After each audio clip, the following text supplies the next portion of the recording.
ചെയ്താൽ മാത്രം മതി കേട്ടോ. ദമ്മിടാനുള്ള പരിപാടിയാണ്. നമുക്കൊന്ന് ഇളക്കി കാണിച്ചു തരാമേ.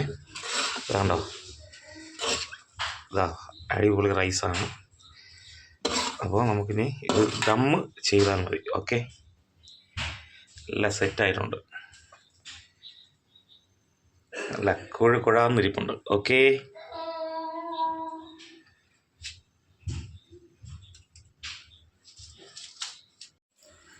അപ്പോൾ നല്ല ചിരട്ട വെച്ച് ഒരു ദമ്മും കൂടെ കൊടുത്താൽ സംഭവം ഓക്കെ ആയി.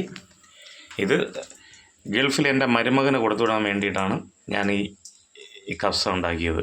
കാരണം അവൻ ഖത്തറിലോട്ട് പോയിട്ട് ഇറച്ചിയൊന്നും അവന് കഴിക്കാൻ പറ്റുന്നില്ല, അവിടുത്തെ മീനൊന്നും കഴിക്കാൻ പറ്റാതെ ആകെ പ്രശ്നത്തിലാണ്. അപ്പോൾ അതുകൊണ്ട് ഞാൻ ഇവിടെ നിന്ന് നല്ലൊരു മന്തി അടിച്ച് റെഡിയാക്കി കൊടുത്തുവിടാണ്. ഓക്കെ,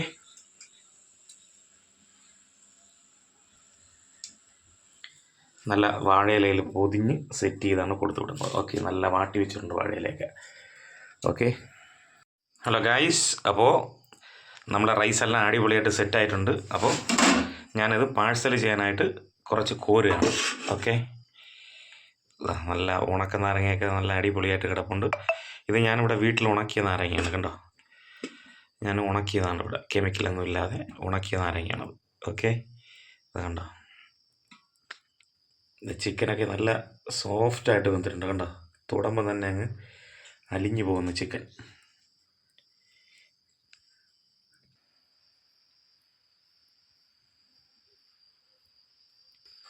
അപ്പോൾ ഗൈസ്, ഞാനിതാ ഇതിലോട്ട് വാഴയിലോട്ട് ഫുള്ള് സെറ്റാക്കുകയാണ്.